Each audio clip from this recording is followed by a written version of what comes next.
He thought I would stay. He was wrong. For a long time, I didn't even realize how quietly it happened. There was no explosion, no dramatic fight, no obvious betrayal at first, just a slow shift, the kind that makes you doubt your own perception. I was there every day, holding things together, fixing what broke, absorbing what he dropped, and somehow I became heavy to him. Not because I asked for too much, but because I stopped asking for anything at all. I was the woman who adjusted her tone so he wouldn't feel irritated, the one who lowered her expectations so he wouldn't feel pressured, the one who carried the emotional weight of the house while pretending it didn't hurt. I believed in us. I believed in him, and belief can make you blind in very dangerous ways. Before everything fell apart, I was the kind of woman people described as easy to live with. What they really meant was, I didn't complain. I made space. I waited. I understood. When he was distant, I told myself he was tired. When he was cold, I blamed stress. When he forgot important dates, I convinced myself love didn't need reminders. I learned how to disappear just enough to keep the peace. At first, he seemed grateful, then comfortable, then entitled. The appreciation faded quietly, replaced by impatience, by sighs when I spoke, by that look, the one that says, here she goes again, even when you haven't said anything yet. I became something to tolerate, not someone to cherish. He started treating my presence like background noise, useful but invisible, necessary but annoying. And the worst part is this, I helped him believe that version of me, because every time he minimized me, I minimized myself a little more, hoping he would notice how little space I was taking. He didn't. The first signs weren't dramatic. They never are. He stopped asking how my day was, stopped sharing his thoughts, stopped looking at me when I spoke. His phone became more interesting than my voice, his silence heavier than any argument, and slowly, without saying it out loud, he began to act as if I was the problem, as if my presence was a weight on his shoulders, as if I was holding him back, as if everything would be easier, lighter, without me.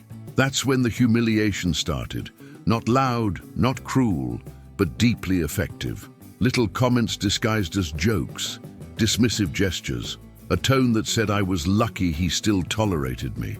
He didn't yell. He didn't insult me directly. He simply made it clear that I was replaceable, and he enjoyed believing that. What he never stopped to consider was this.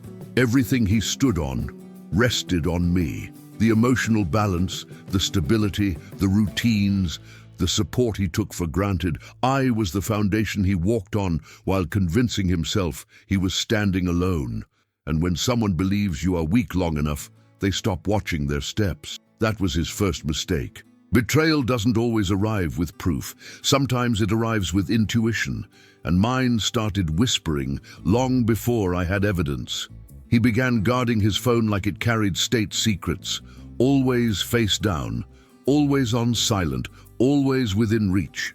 If I asked who had texted, the answer came too fast, rehearsed. Work. Nothing important. You're imagining things. That phrase became his favorite weapon. You're imagining things. And when someone repeats that often enough, you begin to question your own reality. He started leaving the room to take calls, smiling at messages he never shared, living parts of his life I was no longer invited into. But instead of confronting him, I did what I had been trained to do for years. I adjusted, I became quieter, more agreeable, less visible. I told myself I was being mature, understanding, patient. In truth, I was being erased. The humiliation didn't come from discovery. It came from comparison.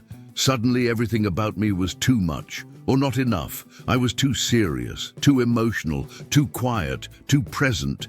And someone else, unnamed, unseen, was clearly doing better at being everything I wasn't.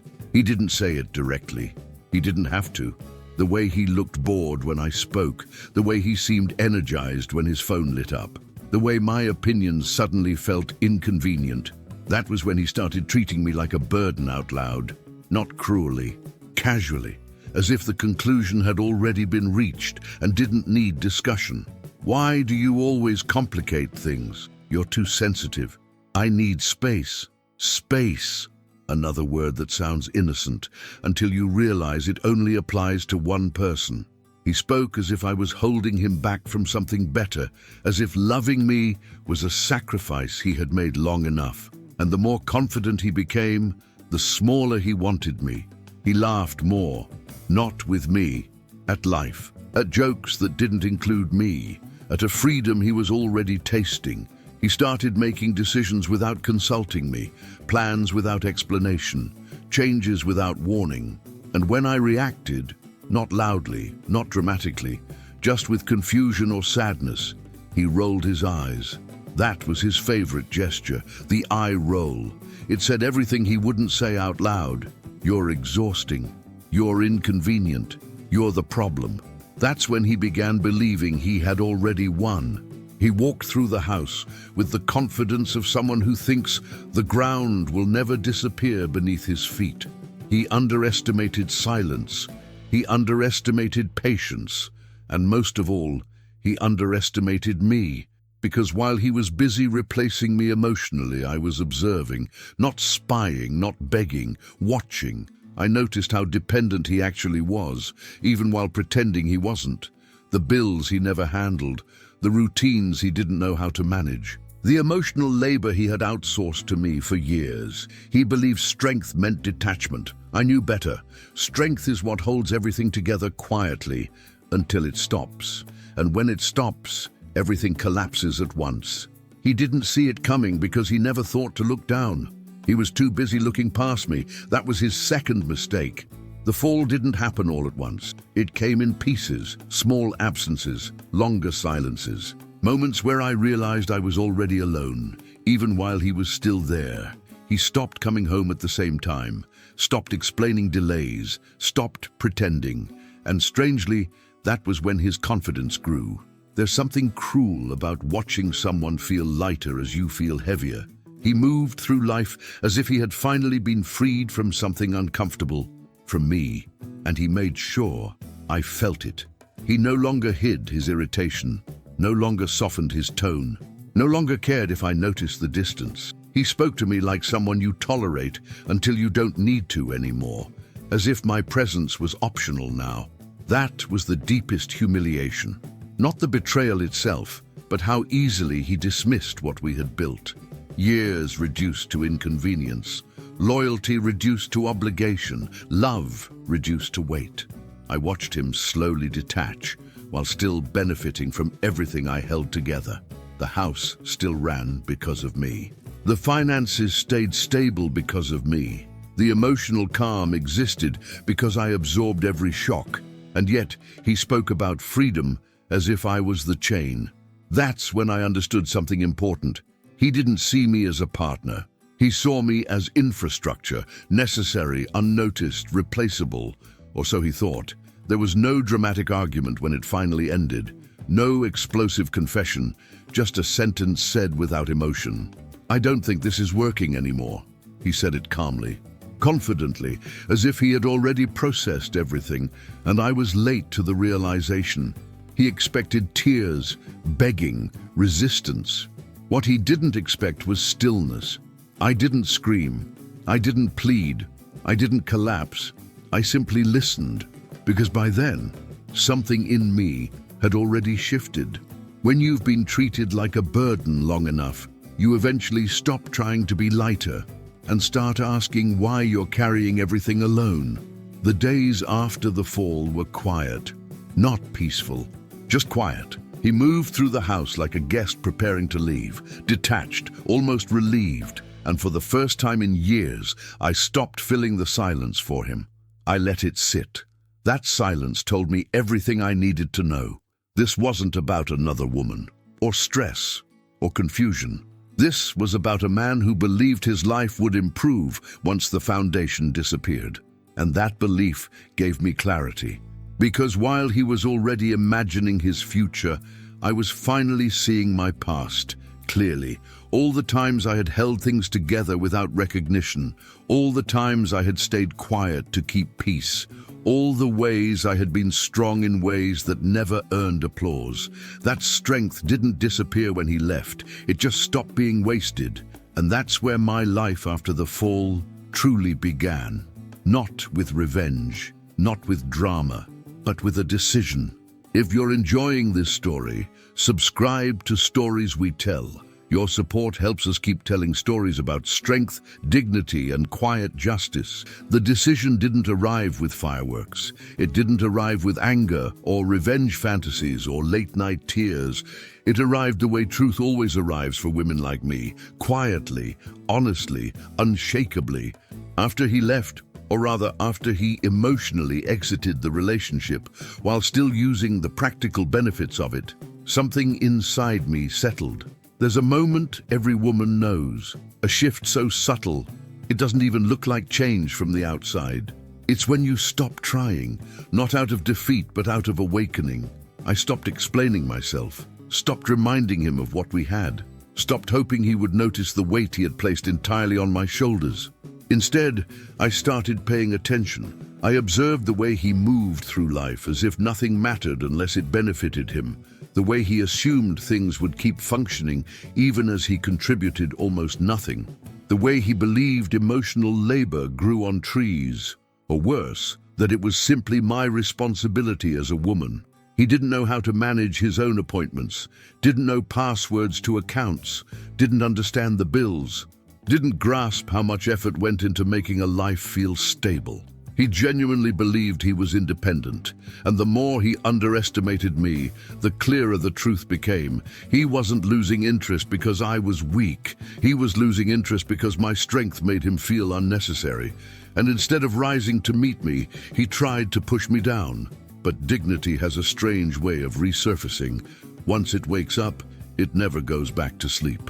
I began preparing quietly, not with malice, with clarity. I started separating my finances, updating my documents, reclaiming my routines, rebuilding my emotional balance piece by piece. While he spent more time outside the house, relying on the illusion of newfound freedom, I was constructing something he didn't expect, an exit. Not a dramatic one, a strategic one. I didn't announce anything, didn't hint, didn't argue. I simply moved with intention. He thought my calmness meant I was still clinging. He thought my silence meant surrender.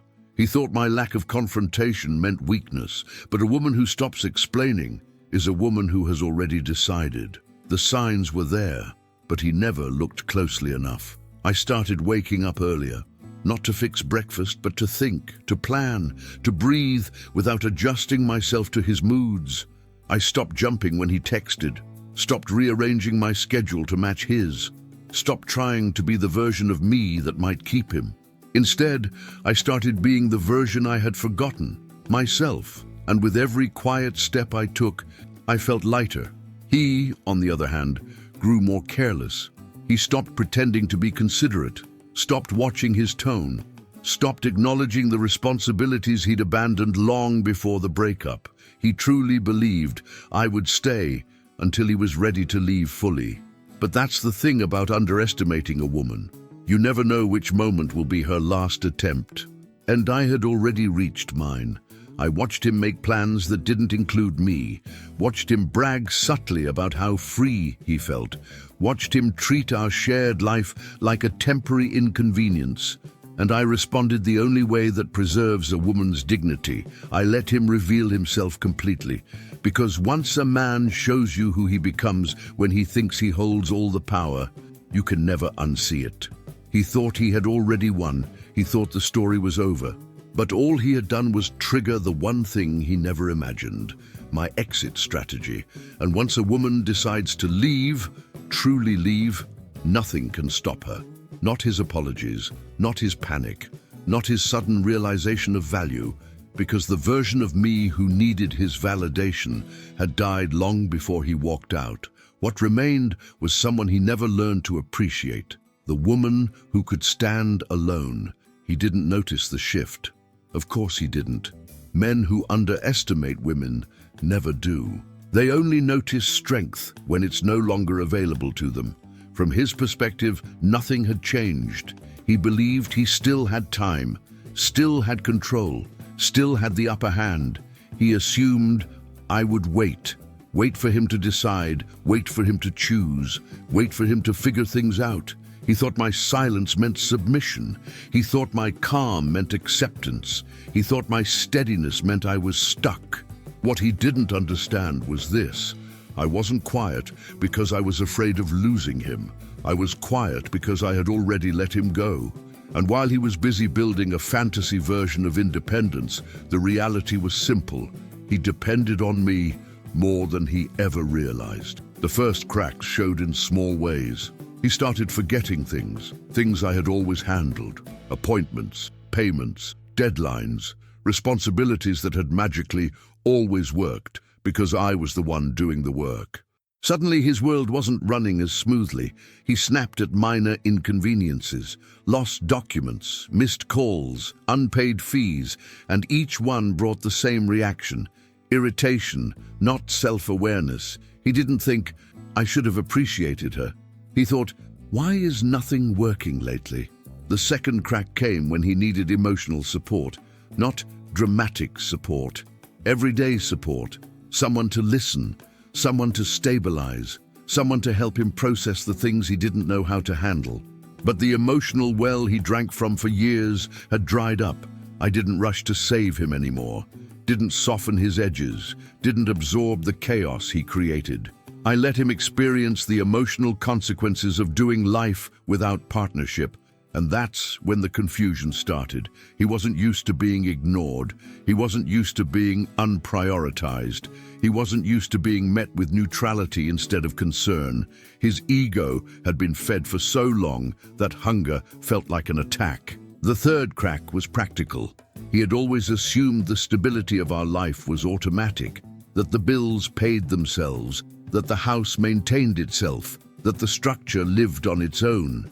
But now he was responsible for it, and he realized he didn't know how. He relied on me in ways he never admitted. I managed the finances. I scheduled everything. I handled emergencies. I maintained the rhythm that kept our days functioning. Without me, everything slowed down. Then it tangled. Then it fell apart. He didn't realize that when he treated me like a burden, he was cutting himself off from the foundation that held his entire life up.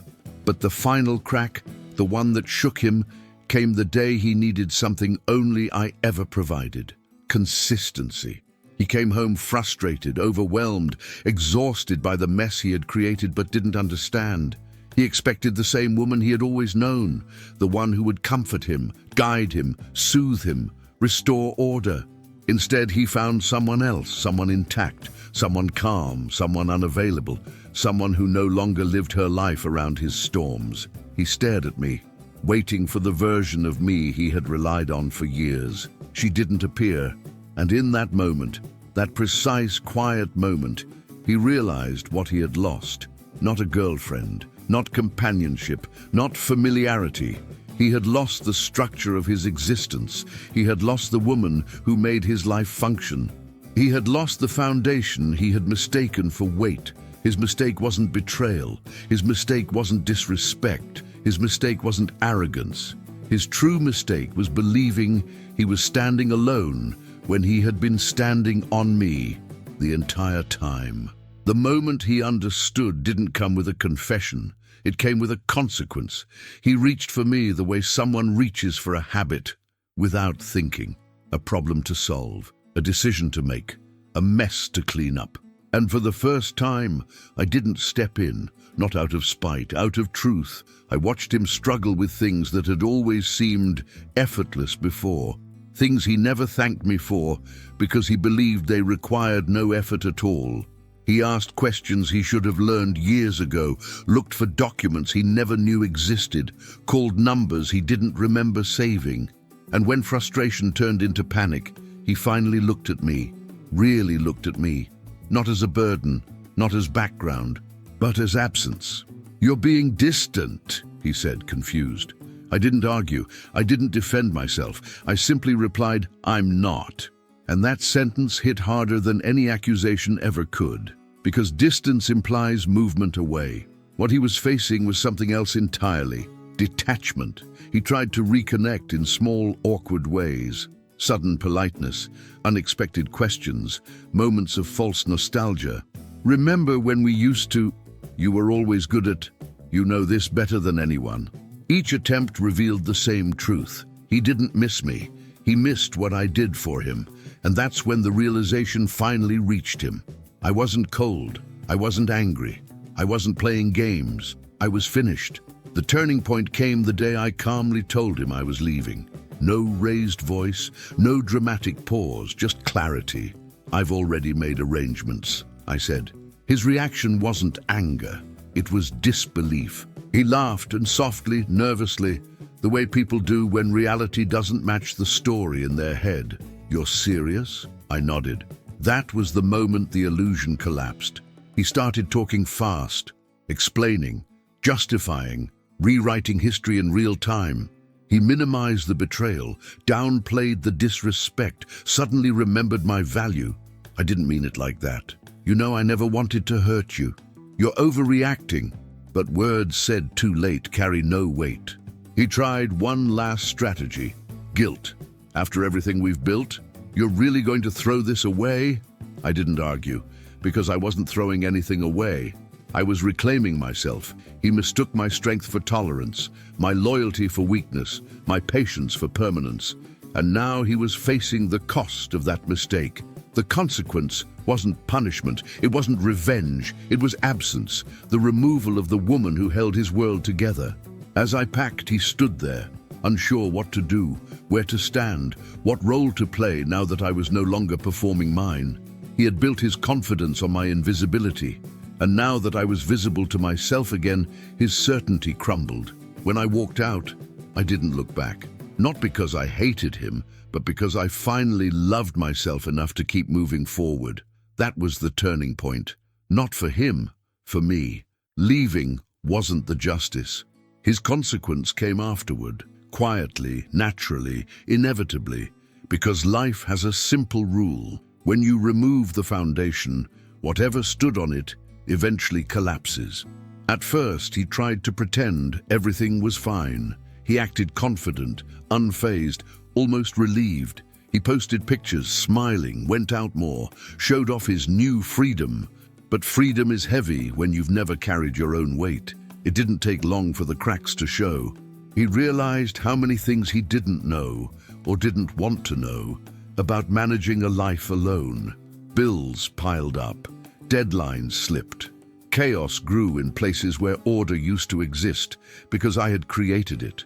He tried to keep up, but he had spent years depending on a structure he didn't build, and structure doesn't rebuild itself out of guilt. As reality settled, so did something else.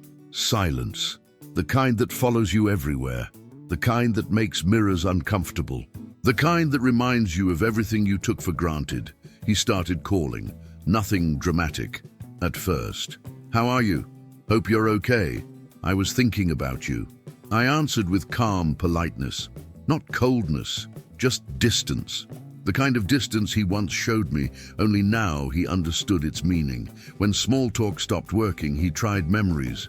"Remember the trip we took? You used to make that amazing breakfast. We were good together, weren't we?" I didn't argue. Memories aren't lies. They're just not enough. He slowly realized he wasn't missing the past. He was missing the version of himself he could only be when I carried everything.